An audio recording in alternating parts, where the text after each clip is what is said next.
A da bhín chur lá, bín tréachta dá cosint os cóir thail.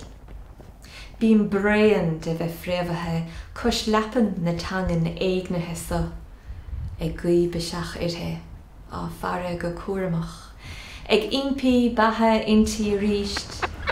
Is nuair a cím me cnábhal lofa ag cailcú. Thuigim ná beag fáca lá éigent ach smúit bhalamh. Ach an irid lim hénig.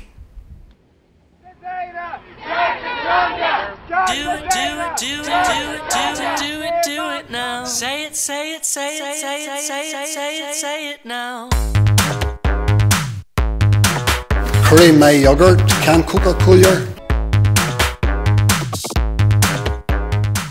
Féachn siar scéal na Gaeilge sa tréimhse mbliana ó bunaíodh Tuairisc. Stálam go bhfuil bun fearadach sa mór a bháin an na déobh na teanga.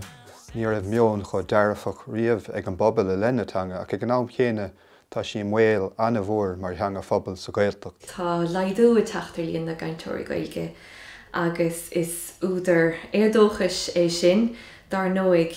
Ach an nuas sin beidir go bhfuil údar dóchais ann chomh mar go bhfuil meon dearfach ann sa phobal go generalta braham a len na teangan agus taslín ó bhainte na héireann an teanga sa a chaibh nó darlam.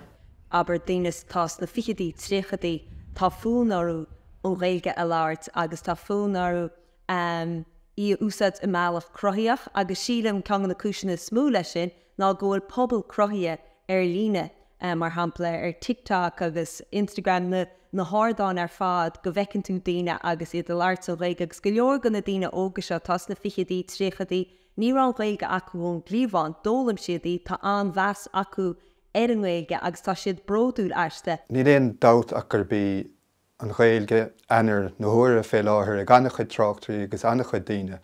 Ach imóigh an linnear sin uathí luan ó máil sin a tharlaíonn sin an buil a bhaineann le rud a bheith sa bheisian is dócha ach sí fearan an scéal ná go bhfuil céirchéim mhór an sa Gaeltacht agus léiríonn an ine go léir é sin. Ní lech cuaig le meiste pleanála Gaeltachta ina leabhar níos mú ná leagan phobal an Gaeilge chula lá agus nar bhainnig tú ar na táir an na Gaeltachta tá cancer léigiúil a Gaeilge ina mionlach in beag nach nécha fan géad acu. Ní lech chart ar 20,000 duine leabhaint an Gaeilge go léigiúil san Gaeltacht. Faríar sarí stát a bhí na gcuin den Gaeltachta inis tá méid sin tá nó sin daingnithe le deimhníonús chuir mar ceist ar go léir ráidir sásta géala go raibh céirchéim teanga sa Gaeltacht.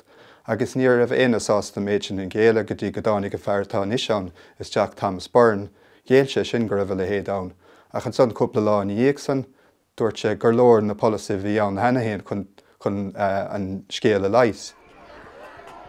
Maidir leis an ggóir sa deachais sílam go bhfuil aspa takeíochta le sunrú an son don ngaileann mar ábhar i deachais.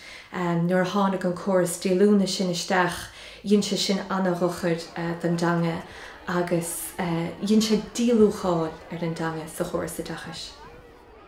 Bhí túra Scéal anuas an gigreachta hartar Gaeltachta sa séideag a léirigh na Thuathaláin a bhí leis an gáiri sin agus bhí dóchas ag céine go gurfií an chóras ina ceart ach an áit sin tu go chóras nua isteach an nábhil sa méideag tá bhhad níos scoilte agus tá lín na nílúntaí tréis dúbailt mar hampla ó 2016 ag leibhéil na hirbhán scoile agus inis tá scoláir amháin as gach ochtar nachníonn an stad ar an Gaeilge de bhar na nílúntaí. Tá sé tugad fan airgain nuair hagann mac léon chuain beidir iníogan léachta tá ag tepar ar fad an ghuiin na leirlinn. Ní siad ar an póid, ní léon líofacht an éair go bhóile sa teanga. Cé go bhfuil si tréis an teanga ranú mar ábhar sa tíúla bhéal. Ach sin é mar atá. Le cúpla bliana nús is titim atá ar líon in Ibrice agus tá sé sin do bhaite, do hacanta, do chosanta ní féidir seasa le sin mar dearmtá éileh olmhór an bobbal ar nuid agus tríomhana Gaeilge ach an ann sin tá líon na báistí atá fáilte agus tríomhana Gaeilge le titim den céidir le chuige bliana nús. I'm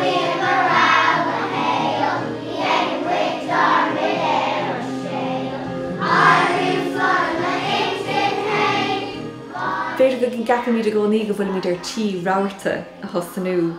Ach is cínte go bhfuil mion an dearfach an na láthair na huaire, tá an Ghaeilge a bheith níos feicálaí sa Scéal poiblí, agus beidir go mraithin cuidas na cólachtaí stáit freisin go bhfuil dúlgas orthe.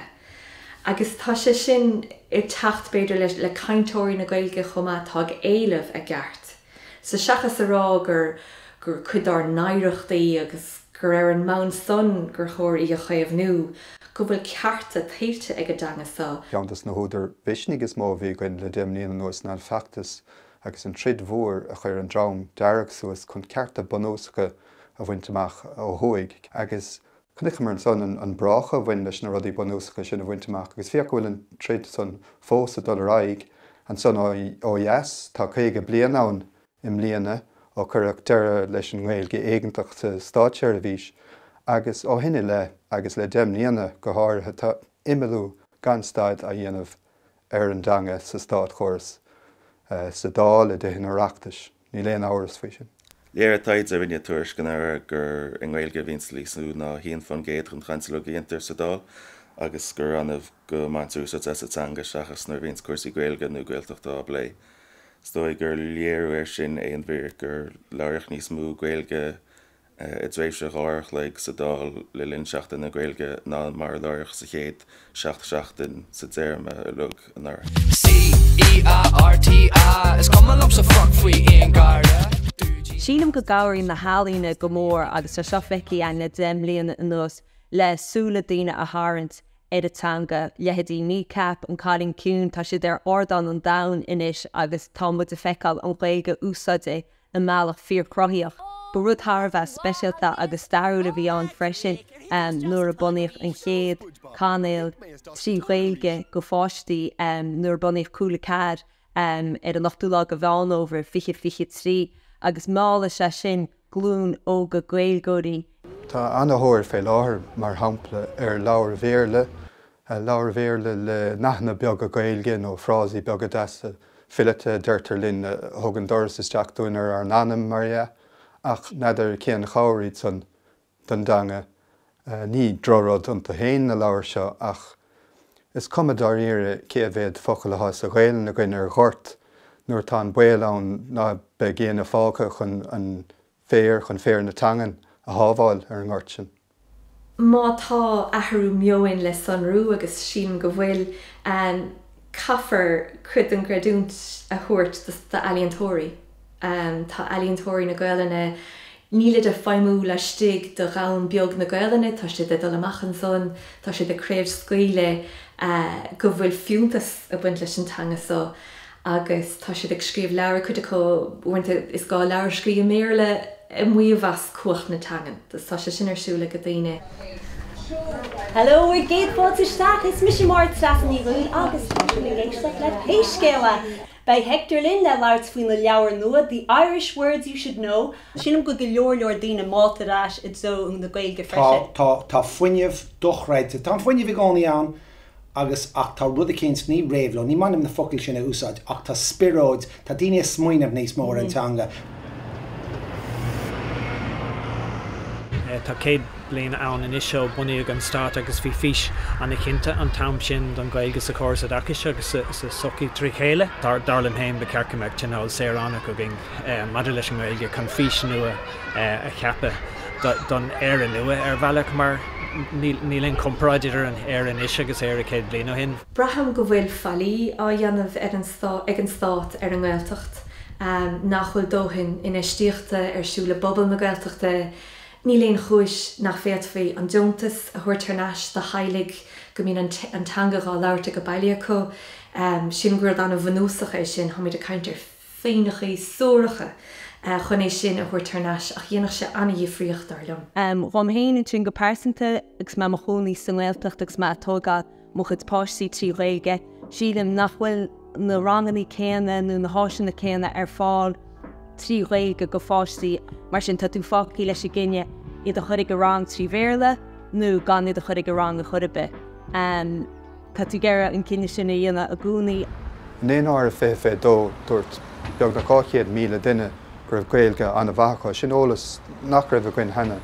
Ach sa déon áirh céanna thug timppel 7 míle duine le fis go láiríonn siad Gaeilge na héon lá leis mud an gcóras a dachas. Mar sin tá timppel 150 míle duine maihan san a dúir go Gaeilge anamhacha ach nach labhar an gach láí. Ag spéidir go bhéit mis díorú ar san sa tréimhse tá macróin, agus túsása chuid dómh san seachas géile don miota sin máin le sá fé mar thug fid ó bháin gur féidir an tír go léir a chur chaint as Gaeilge.